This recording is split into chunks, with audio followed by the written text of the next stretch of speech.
Hi, and welcome to Psychology Today. This is a show about bicycling in general and specifically about bicycle safety. I'm your host, Ann Morrow. And I also want to thank you for joining us and thank our crew. We kind of have a sparse crew tonight, but they will do a great job, I'm sure, and will be good. But I want to thank them because without their efforts, we wouldn't be on the air.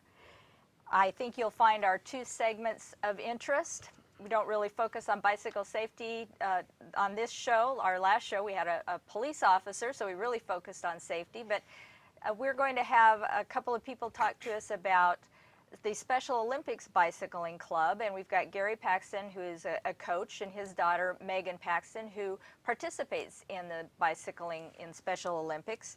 And our second guest is Phillip Ross, who is pretty passionate about cycling, and he's kind of multifaceted. He's got a company, or they build bicycles, cargo bikes, called Metrofits, and we'll talk to him about that. And he, too, does a talk show based on bicycling. It's called Pedal Powered Bike Show. And so I think it's going to be kind of like Jimmy Fallon having David Letterman on the show. Well, maybe not so much. We want to thank Washington County Visitors Association for your support of the Tualatin Valley Scenic Bikeway. It's the 10th designated bikeway in Oregon and the nation. And a few shows ago, we had the Washington County Visitors Association representatives on, and we talked about this. And it was still moving along and hadn't been officially designated. And in fact, that's happened now. We're very excited. And we want to point out that our own Psychology Today producer, Bruce Buffington, and president of Northwest Bicycle Safety Council, was recently awarded the Washington County Visitors Association Top Leadership Award because of his work on the Tualatin Scenic Bikeway. So we're really proud of Bruce, and we're really happy that we have a new scenic bikeway. It benefits all of us cyclists, and part of that is our Beaverton Banks and Beyond bicycle tour route. So if you're interested, you want to be on our ride. We'll talk a little bit about that throughout the show. Let's meet our guests. We've got Gary Paxton and his daughter Meagon Paxton. And Gary is a Special Olympics coach, and his daughter is a participant.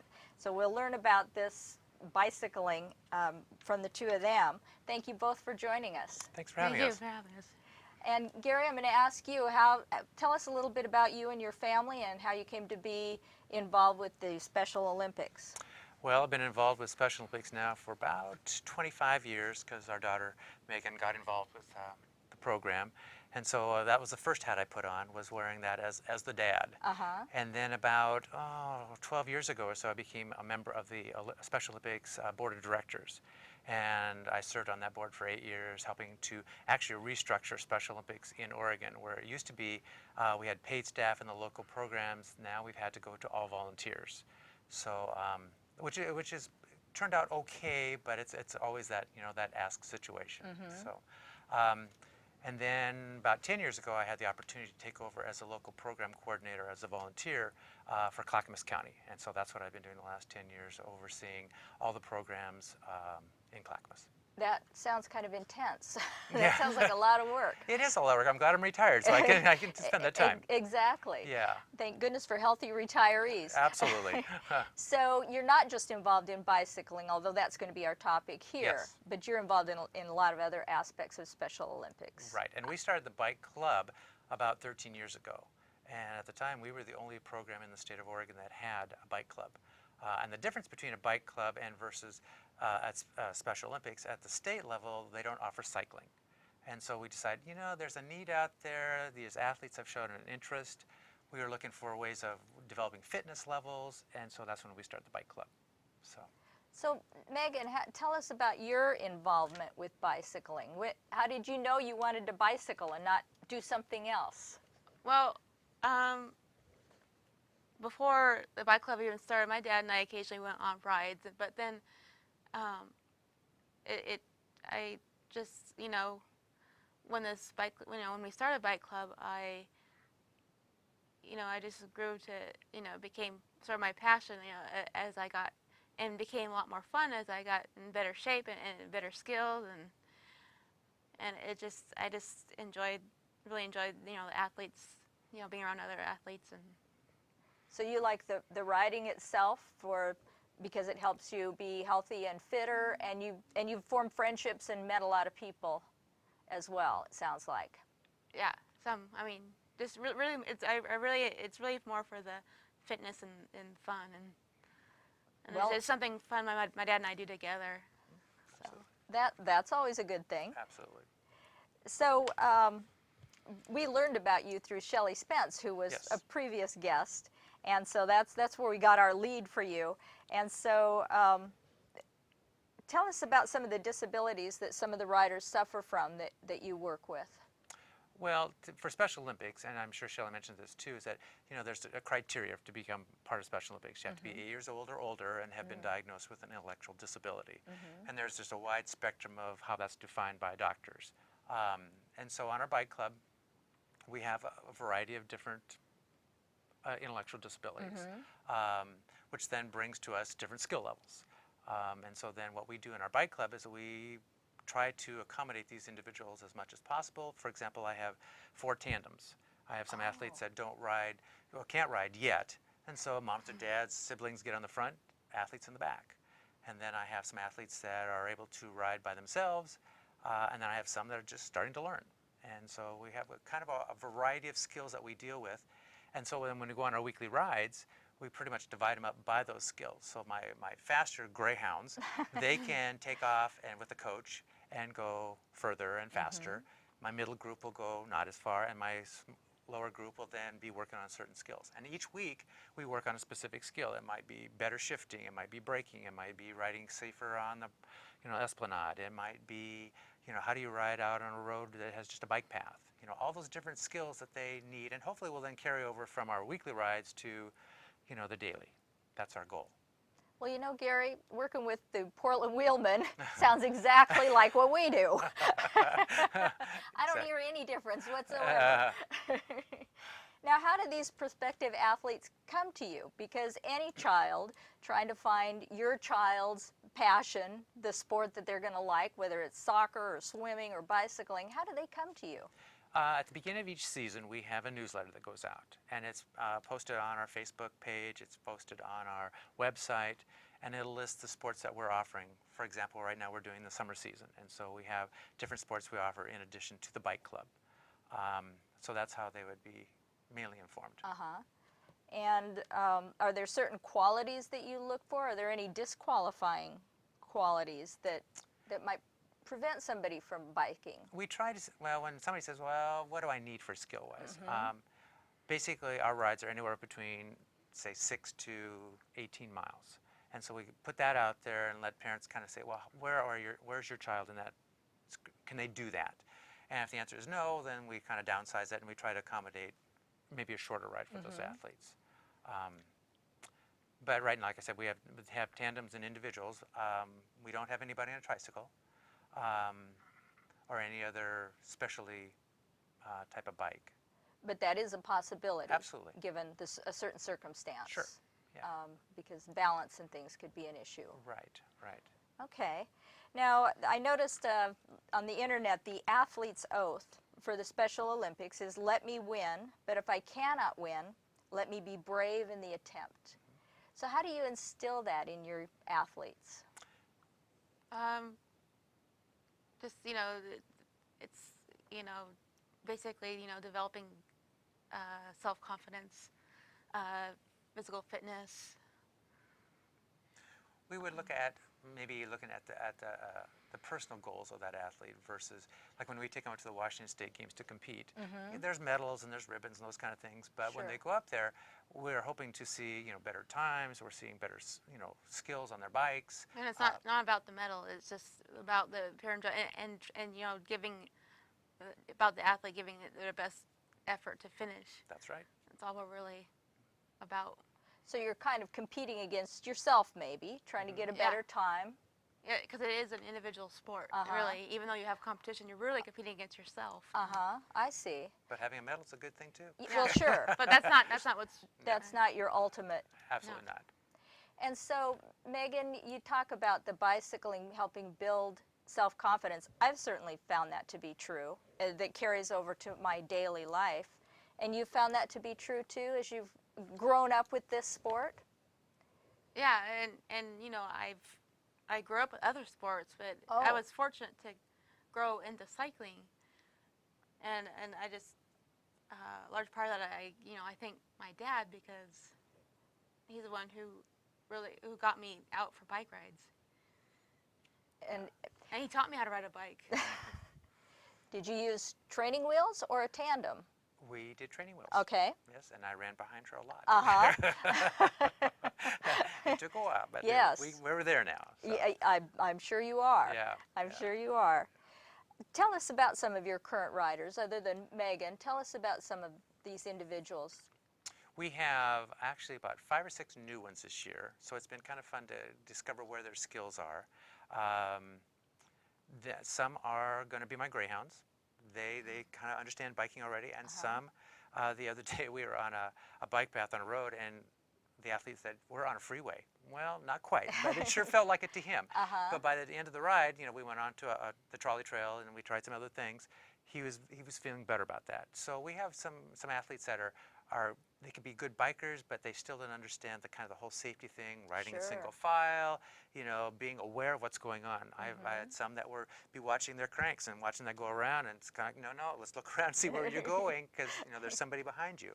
And then the whole thing of passing safely, and all those other good things. So. Again, every other cyclist. Yep, that's exactly right. This is not unique. Yeah, right. But still, yeah, that's very good. Where do you typically ride then? Do you have a particular? You're in Clackamas County, you say. Right. Where do you ride? Our first 2 practices are over at Town Center parking lot, just to get a Oh. sense of who are my riders. What do they know? How safe are they? How do they handle the bike? We go through the bike, make sure it's safe, make sure their helmet fits correctly, all those safety things, and then we do different rides. Like today, they're going down the Springwater, 205 to Springwater is where our ride is today. We ride on Tuesdays. Last week we were over on River Road and the trolley trail. We'll probably go to Vancouver Lake. We do Faraday Dam. We try different rides.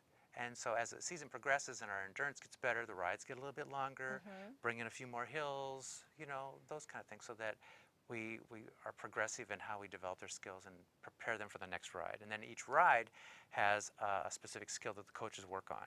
And so it could be shifting on gears on a hill, it could be getting a water bottle and drinking that while you're riding, moving your hands on the bars, those kind of things. Good skills to have. Absolutely. That drinking on the fly is always helpful. So you And don't. we have some of those doing that, and we have some that are just stopping and drinking. Yeah, And that's yeah, okay too. That's okay. Right, but that's all part of their goals and what they're going to be working on. I see. So what events are you currently training for? What's coming up this summer? We're currently training and getting ready for the Washington State Games. Okay. That's And what kinds of events will they have for you there? They have various, individual cycling events, as well as partner, 10 to 25 kilometer partner rides. Okay. And my dad and I are going to do a 25K time partner. So you're training for that. We are. We're training for that. And as a partner ride, what does that mean? How do you ride as partners in this event? Well, basically, the point is for me to stay behind him, close behind, my dad, my partner, and whoever's the last person to cross the finish line is when we get the time. Oh, okay. So I encourage her not to leave me behind. So that's the plan. So we're able to, and we take turns, drafting off of each other and sharing responsibilities. We started doing a 10K, and then we've moved up to a 25K, and they have 40Ks, and then they have it down to a 500 meter. So it's a variety of different races they offer, and it's great. It's a 2-day event. And up at Fort Lewis, McCord area, and the Washington State Games do a great job of organizing all that. It sounds like fun. Yeah. So where will you ride? Have you been to an event at Fort Lewis? I mean, can you describe where it is exactly these events will take place and what kind of facilities you'll be working in? The facilities we stay in the barracks. And so the military folks help us, negotiate, are up there helping and cheerleading and all that kind of good stuff. They have a 5K course that's relatively level, a few little ups and downs. And then they have a little 1K course that they've mapped out as well. So um, it's very safe. They keep all the cars off the route, and it's a very fun time for our athletes. And that's nice that the military gets involved. That brings you a lot of people to help out. Oh, absolutely, yeah. And then while we're up there, they have like an Olympic village where it's set up for, they have different games for the athletes, and they have, you know, arts and crafts, and have all kinds of different things to entertain them in between races. And then they provide food and water and all that kind of stuff for us. And so it's the military folks helping us, kind of overseeing that as well. Great. Yeah. Meagon, do you remember the first event that you took part in? I'm wondering if you were nervous, or how did you feel when you started getting involved in these events? Cycling or Cycling. Oh, well, by the time I, really got into cycling, I was fortunate to have had, had other experiences with other sports and competing. I'm not really a nervous person to begin with, so that kind of worked in my favor. And our first year of cycling club, we went to a more local competition. It was in. It was in Salem. Yeah. Oh, okay. And it was just kind of round and round, and so. It's at the Volcano parking lot. Yeah. Okay. And they had a bike club at the time. Lasted about a year, and then they don't have it anymore, unfortunately. Oh, okay. Yeah, unfortunately. So just being closer to home, and you were experienced. Well, and you're not a nervous person? Well, it doesn't matter, near or far, but I just go do my thing. You do? Well, that's a good attitude. Yeah. I like that. Yeah. Meg's been involved with Special Olympics in a variety of different sports for quite some time. I So see. she's had different experiences. She's been to the World Games 3 times, and so she's had opportunities to be away from home. And so. Okay. Yeah. Boy, you are quite the seasoned athlete then. Yes, I sure am. So, you're going to the Washington State Games. Are there other events because this is an international program? Right. Is that your pinnacle that you're headed for this particular year, or is there something else that you're planning to do? That's the opportunities we have available to us, right? It would be great if Oregon would somehow bring in cycling. Then we could, have some other opportunities. But we were able to go up to the Washington State Games last year, which was a qualifying year to go to the World Games. But, as Oregonians, we really couldn't take slots from the Washington people. So, I see. Yeah. I see. So we didn't want to do that. So. Well, at least you get to participate. And we really appreciate that. Yeah. And each year they invite us back up, and we have a great time. And we have a reciprocal thing with Washington where some of the sports come back over to Oregon, and they compete in our regional or state competitions too. So it's a give and take. It's a good partnership between states. It sounds like it. Yeah. I like to hear that. And sometimes we fight about things like bridges and things, but I'm We glad do. we're not. We've mended that bridge. We're bridging that. Now, what about nutrition? Because what you eat and fueling your body with the right foods is important. How do you teach your kids that?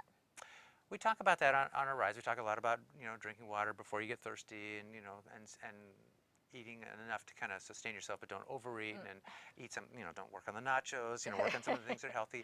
And then part of the Oregon program is that we have the Healthy Athlete program. Oh. And so when we go to the state games, they have, places where they give them additional information about healthy eating, eye care, dental care, medical care, those kind of things. So it's really a nice resource for our athletes. Yeah. And Meagon, have you learned about nutrition and about fueling your body with foods? Yeah, I just, that's something I really try to practice myself. Now, I'm a person that likes to eat a lot of carbs before a big ride. Do you like to eat carbohydrates like pastas and breads and things, or is that important to you? Well, it is, but I don't eat a ton of pasta. I like it. I eat a lot of fruit, though. Oh, good for you. That's healthy. So what, Meagon talked about self-confidence and that sort of thing coming from doing all this. What benefits do you see your riders reaping from participating as an athlete? I think, like Meagon mentioned, it was the confidence piece. Because some of the athletes at the beginning of the season will start out with, shaky on the bike, not quite sure what they're doing. But towards the end of the season, we see some confidence. And then what's really nice is when I have moms and dads come back and say, you know, so-and-so is now ready to go to the state games and spend an overnighter, or they are now showing a neighborhood child how to ride, or, you know, they're carrying over what we're practicing weekly to their regular life, which is, you know, our goal. That's what we want them to be as incorporated as possible. And or they're riding with neighborhood kiddos. Oh. You know, go out there, they know how to ride their bike, and now they're out there sharing those skills or doing something with other neighborhood kids. And that's a great thing about. That's what we want. Yep, that's what we all love. Yep. Now, what do you get out of this as a volunteer? As a volunteer, well, you know, as a volunteer local program coordinator, I've got a lot of different opportunities to see how it impacts families and how it impacts the athletes, and, you know, what they get out of it. And what's nice too is to see them how they apply it to their day-to-day lives. I've kind of seen that. And then the volunteers, where they keep coming back, which is really nice, because we need those volunteers to run our program, and we always look for the good fit and match to make sure that they are successful. And it's nice to see other volunteers having a good time, because when we go on our rides, we'll include athletes and our coaches, but also families and siblings. Sometimes will ride along with us, just because it's a community on wheels, basically. So you mentioned this volunteering and donations. Tell us a little bit about what the Special Olympics could use from maybe some of our viewers. Okay. As a local program, we're all volunteers, so we're always looking for volunteers to help out, whether it be coaching, working on our management team. We have opportunities that are short-term, depending what your schedule looks like, versus longer-term commitments. And certainly anytime a cash donation or something of that nature. If you don't have the time. That's right. As a local program, we're responsible for raising all the money to provide facilities and uniforms and equipment for our athletes, because there's no charge for the athlete. It's all free, no matter what the sport. And we offer 15 different sports plus 2 club sports. And so there is no charge to the athletes or the families. Because your objective is to be really inclusive. Absolutely. Isn't that right? Absolutely. Somehow find some place for each child that they can thrive. Right. So I want to thank you then for joining us, Gary and Megan. And we've learned a lot about Special Olympics, and we're all out there doing the same thing and just having fun on our bicycles. Yep, absolutely. Yeah, that's right. Thank you very much. You're welcome. So we're going to go to a video now, just a quick video about riding smart, and then we'll meet our second guest. So we'll be back shortly. Thank you. Ride single file in the same direction as traffic. Obey traffic signs and signals. Signal your turns and look behind you before you turn, and always stay alert.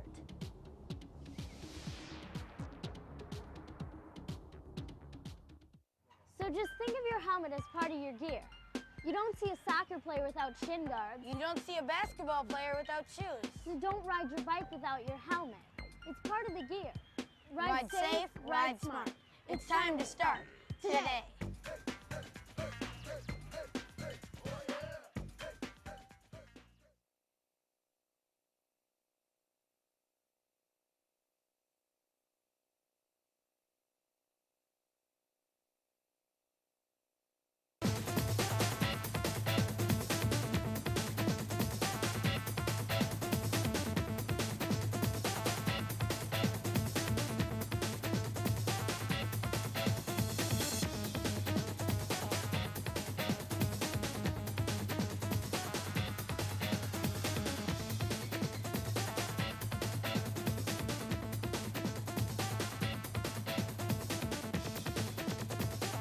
Bike safe, bike smart.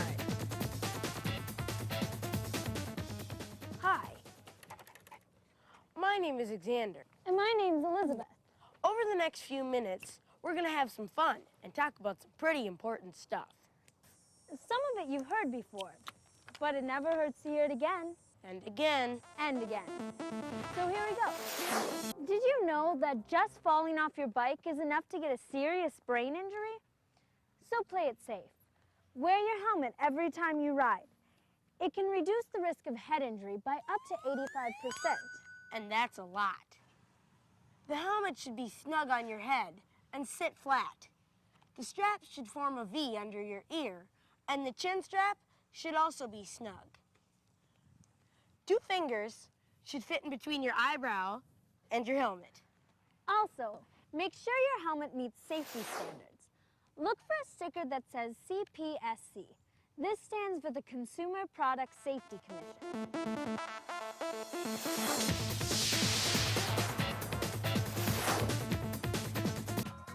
All the stuff we talked about today is common sense. But you still need to think. Be courteous and be predictable by always riding in a straight line.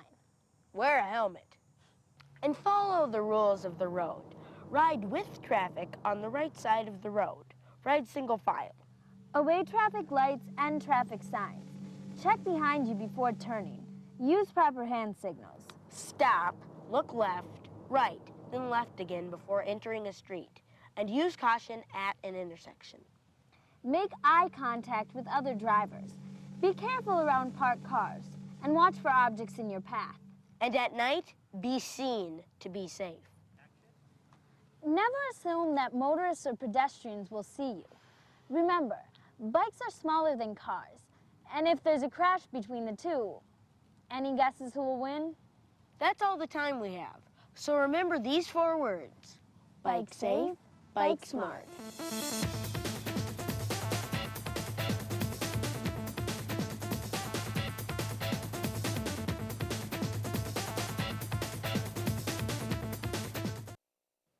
Well, that's sure a great video, and I think that's kind of what Gary Paxton talked to us about his Special Olympics Bike Club is doing. They're trying to bike safe and bike smart, and we at the Portland Wheelmen are trying to do the same thing. I think we're all trying to do that. So let's stay safe out on the road. We're back with our second guest, Phillip Ross, and he's from Metrofits, and he does the pedal-powered talk show. So we're going to learn about his 2 passions and maybe something else, I don't know. Why don't you start by telling us a little bit about yourself, Phillip? My name is Phillip Ross, co-owner of Metrofits Cargo Bikes, and also co-producer of the Pedal Power Talk Show, among other things, father and husband, yeah. Yeah, incidentals. Incidentally, yeah. Metrofits, I guess we could start there. Yeah. Metrofits is well, it's a cargo bike. I don't know how many people are familiar with cargo bikes. There are quite a few different kinds. Our kind has a box up front, and so the steering's behind. And it's about the size of a smart car, which really shocks a lot of people when they hear about it. And it's about 28 inches wide, and it can haul anything and everything. It's basically like a pickup truck for families. A lot of people use them to just put their gear in. They don't have to mess with bags and get them on racks and everything. But they put their gear in and their kids and put tents over it if it's raining to keep the rain off, and bike to the store and to the shop and do anything they want with it. Or perhaps like a utility truck, like a business might need a truck for their business to do their business. Absolutely. We have, all of our bikes have what we call a module, which is the box. That's our jingoistic way of calling it a box. So the module can be pretty much anything as long as it doesn't get in the way of the steering. So we have coffee bikes. Right. And you can see all this on metrofits.com, by the way. Get my plug in there. Yes, absolutely. Coffee bikes, beer bikes, which is probably one of our most famous bikes that we first built for Hopworks Urban Brewery. Barbecue bikes, paella bikes, gosh, tons of bikes. Ice cream bikes, bikes that have boxes where when you roll up, the top lid slides off, some table legs come down, and then it has access to coolers for ice cream and beer or soda or whatever you want in there. So vending's really big too. Yeah. As well as transport of, just goods. So you have families buying them for their personal use. Yes. And businesses. Quite a few businesses. I would say it's at least half. So how did this concept come to you? How did you get into these cargo bikes? Well, I really like bikes. I grew up riding bikes. I had a Schwinn Stingray. I just got rid of it a little while ago. It finally rusted out, which is really sad. Yeah. But anyhow. I've been biking all my life, and one day when I was probably, I don't know, it was probably like 7 or 8 years ago, I saw this crazy contraption biking down Broadway in Northeast Portland, and I biked as fast as I could to catch up with this lady who was, on this huge bike, but I could barely keep up with her. She was in really great shape. And I stopped her, and she was looking at me a little strangely. I'm like, "What is this? I've got to really talk to you about this bike." And, you know, she's like, oh, it's a Bakfiets and it's from the Netherlands. And, you know, I just moved here from the Netherlands and I brought my bike. And it was the first one I'd ever seen with a box on it like that. It was totally inspiring. So we parted ways, and then I found a person in town, Rick Wilson, who had one. I had no idea who he was, but I talked my way into him letting me ride the bike. And it was okay. You know, it was definitely for a flat land kind of environment. So my buddy Jamie, I roped him in on this whole thing, and I was like, how can we build one of these things? You know, how? And we're looking at it, and we're thinking, well, it needs to stop better. We don't want to knock our knees on the back of the box. And how hard could it be to build one? Let's try and build one. Well, a couple years later, we finally got the first one built. And somehow people started hearing about that, and people started saying, hey, I want one too. And so we, you know, built a few for some folks just for fun and for ourselves. And eventually, it started a business. It really went from a hobby building business to a full-fledged business. And we're 6 years into it now as the Metrofits. So do you own one personally then? Oh, yeah, I do. And I want more. I have the second one we ever made. And it was a prototype, a total prototype that we made. And the new ones are so nice. I really want to get one. It's like being, when you're a builder, you're always building it better, and yeah, absolutely. you can't keep up with your own progress. Yeah, and we're fortunate enough to have a lot of fans and a back order right now, and bikes that we're working on for people. Tell me how you personally use the bike. Well, I take my daughter to school in it every day.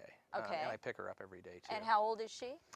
She is just turned 7. Okay. And she loves to ride it in the morning because she's kind of sleepy, so she'll lay down and she'll take a little nap on the way into school.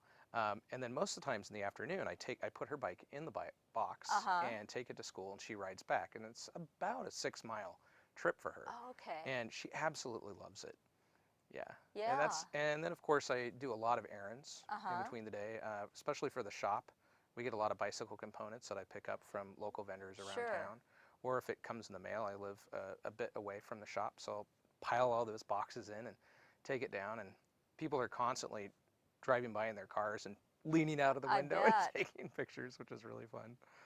So tell me about, you must have like a consultation if you have, for instance, a beer vendor or an ice cream vendor coming to you, wants something. So what they want, what you can do, you must talk about all of that. How does that work? Yeah, well, absolutely. Well, first of all, we talk to the people about what their goals and desires are for the bike, like how they can use it and how they envision themselves utilizing it. And sometimes that vision is just really outlandish. There's no way we could ever accommodate some of those ideas. And incidentally, our customers always come up with way better ideas than we could ever have imagined. Like, you want to do what? Yeah, we want to build that. So we try and sort of temper expectations, and certainly, we'll go into a visioning process if they want to continue, and we'll draw up plans and mock it up in cardboard just to see if it works on the bike, and then we'll build it from there. I see. Yeah. So the back of the bike, does that stay essentially the same as far as the brakes and the seat and all that stuff? But the front part, you try to accommodate different people's needs and desires. Yeah, absolutely. For most part, the metal part of the bike, the chassis, is standard. It's fixed. And but that middle part of the bike, the module area that we call it, pretty much anything goes as long as it doesn't, like I say, get in the way of the steering. And also can get through doors or multiple use paths, bollards. We don't want to make them too wide. That's right. Yeah. That's right, because even some trikes and things can be a challenge to get through some of the posts to get to some of the paths, if that's what you're going to do. Yeah, and there's a thing called the MUT CD, which is like this real geeky traffic engineering code book that we look at a lot to find out how wide bike paths are in different jurisdictions and bollards and how wide those are, and different doors for building standards and stuff. So we have to stay within those lines. For us to build a bike, we want to make sure it's absolutely usable as much as possible all the time. Yeah, so we try to adhere to those standards. Yeah, interesting. I hadn't thought about that. Yeah. So what are your bikes made out of? Are they steel frames then? Because of the bulk of what you're putting on it. Yeah, steel and wood. I think our bikes are probably the only ones in town you can put a nail in. But for the most part, yeah, it's all 4130, which is a type of steel used a lot in like motorsports and aircraft building. And Portland is not entirely flat. No. You have to have gearing and things to make these things go. How do you do that? That must be tricky. Yeah, that was a primary design concern when we were first approaching the project. I live up in the East Hills, as I like to call it, up in the Coley neighborhood.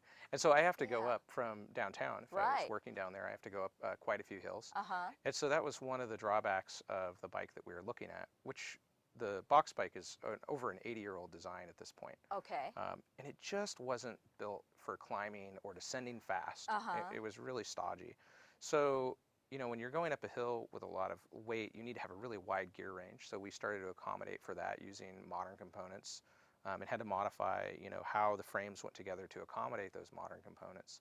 And also we wanted to lighten it up. So instead of being 99 pounds, we made it about 56, 57 pounds with components. So that helped a lot. And then put a really aggressive geometry on it so we could, you know, stand up in the saddle and just climb as hard as we wanted to. Now, coming down a hill with a load, you don't want to think, you know, plan ahead to stop. You just want to stop when you're ready to stop. So we put things like disc brakes. I think we were the first folks to put disc brakes on those cargo bikes, as far as I know. I'm sure someone's going to correct me about that if I'm wrong, and I welcome that. That makes sense, because you're right. Again, coming down Harrison or something, you want to be able to stop. Yeah, absolutely. And in some cases, you know, it's good to have hydraulic brakes instead of linear cable pull brakes. So certainly the brakes are one of the safety factors that you had to consider. Are there any other safety factors? Yeah, absolutely. Seat belts, bench seats for the box. If you have a child in there, you need to make sure, you know, if they're real squirmy, some kids will just sit in place. But if you have to make a quick stop, you want to make sure that they don't, you know, pop out of the box. And also a really tough wooden box. We use a marine grade plywood that's 9-ply, and it is so tough.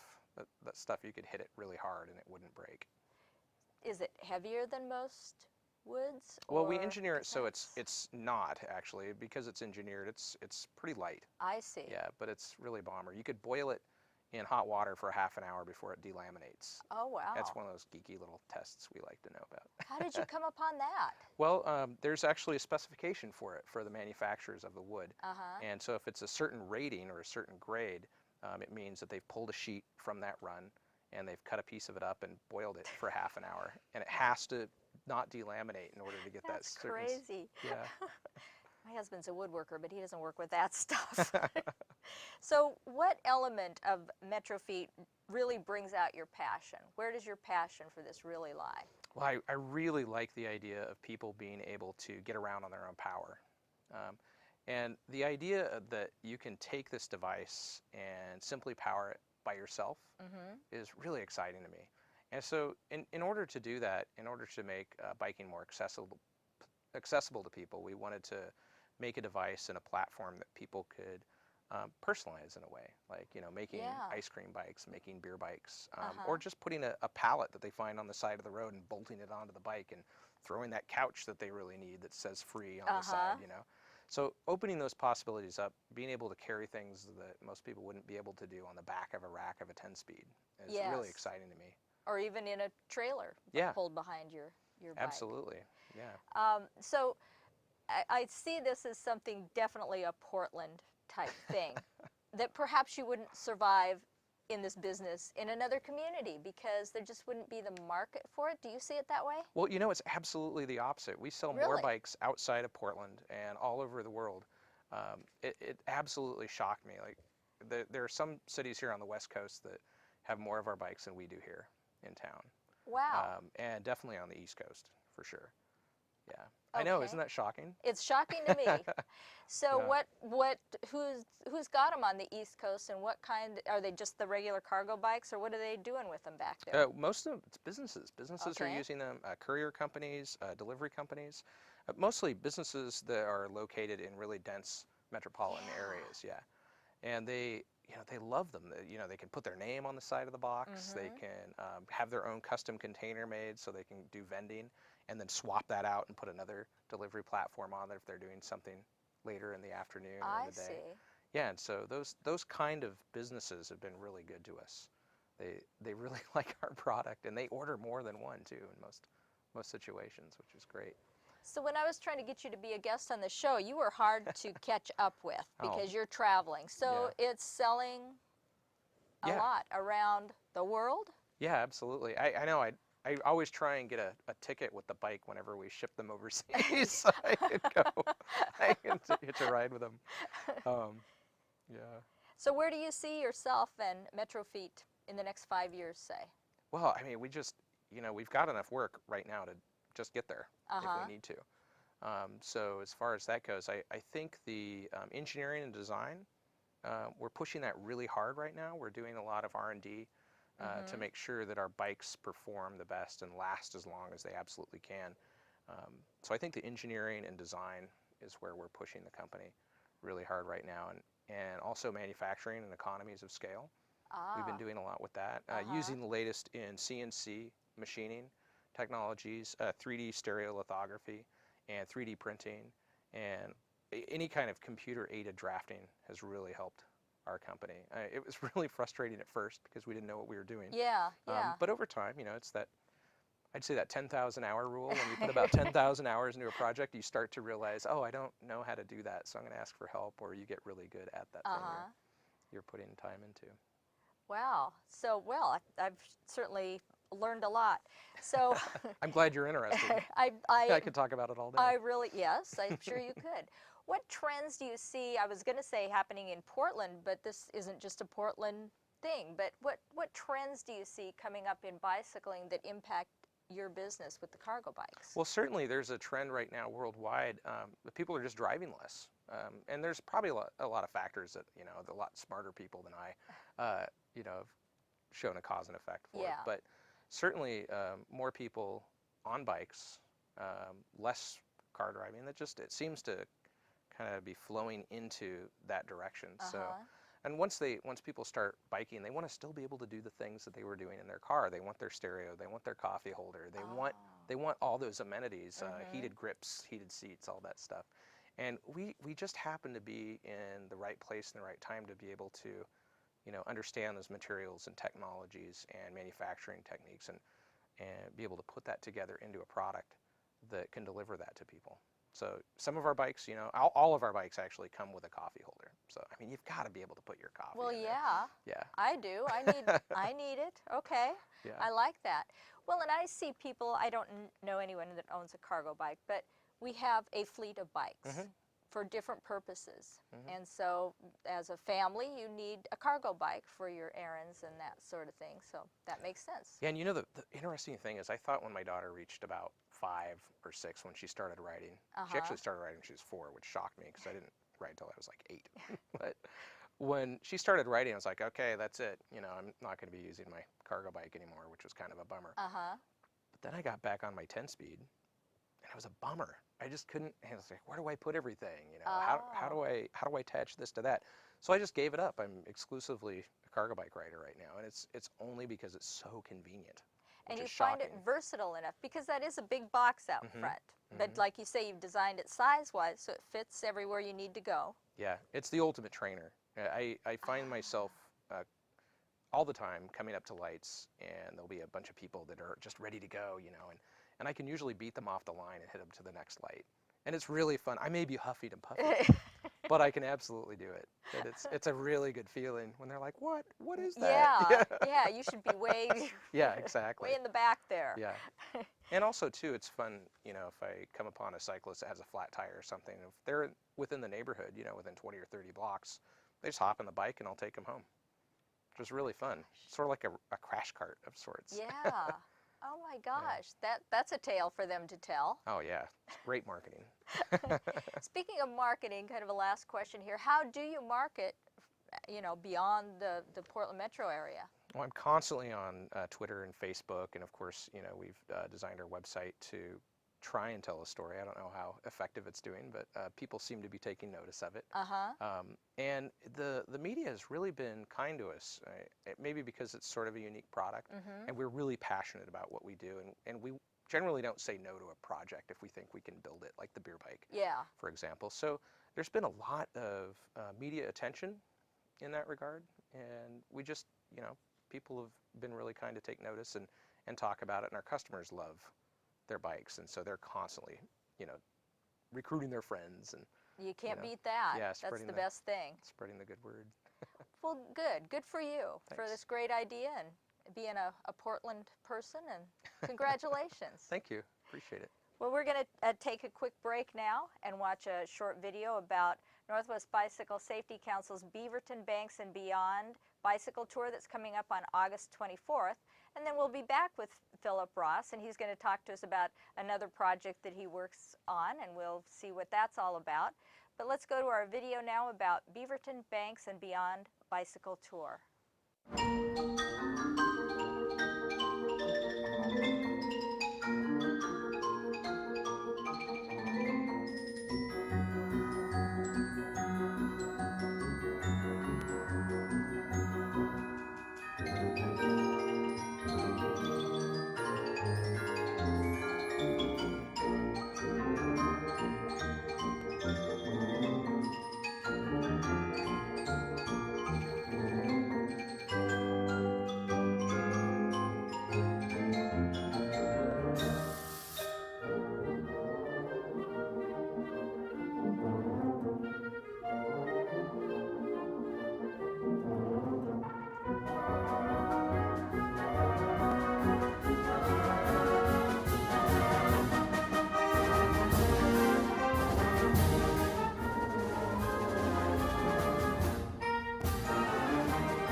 Well, that's some footage from our 2012 Beaverton Banks and Beyond bicycle tour.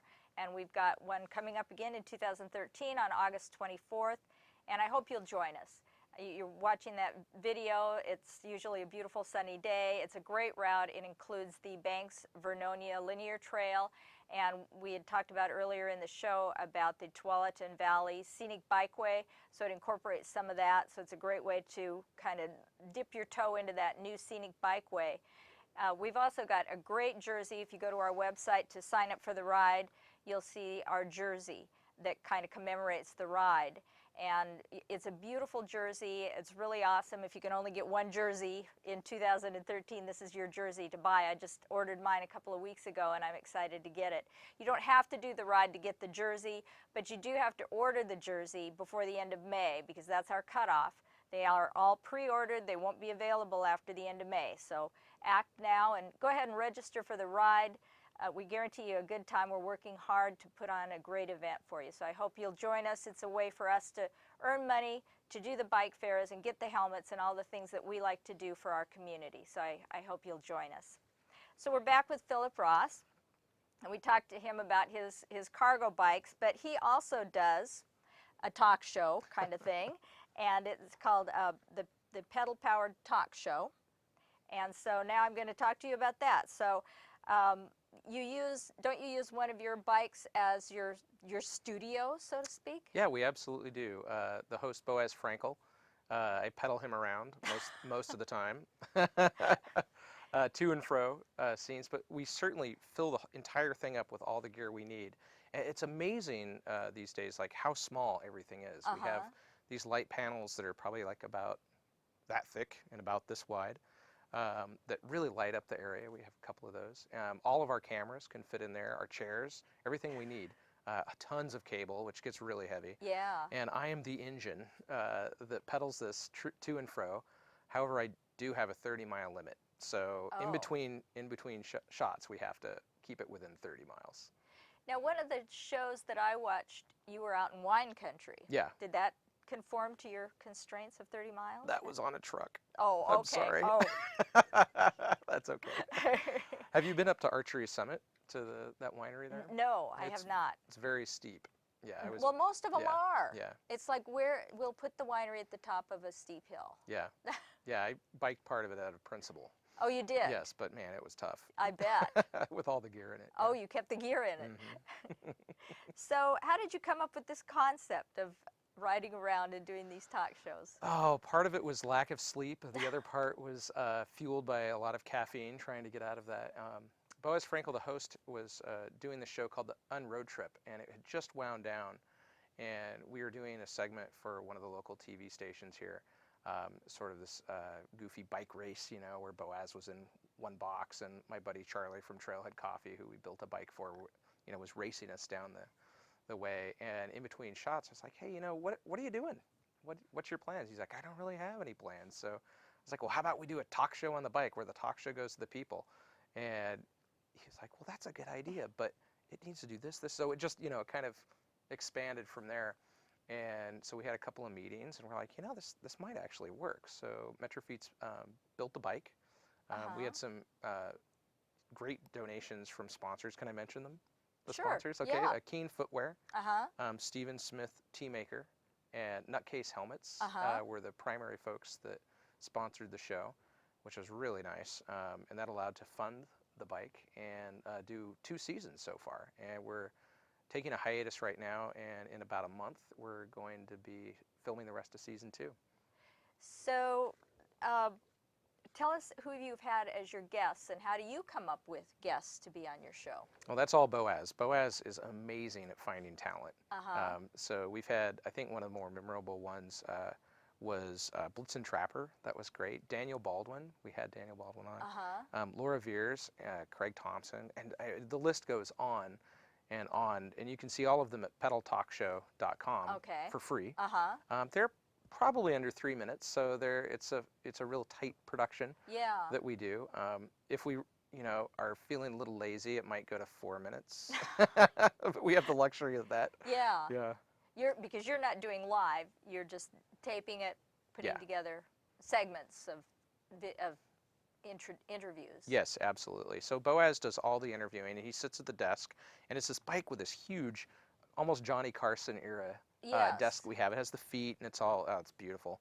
And then we pull the chairs out and set everything up, and then the guest comes on, and they're usually like, kind of, what's going on? You know, what in the world is this thing?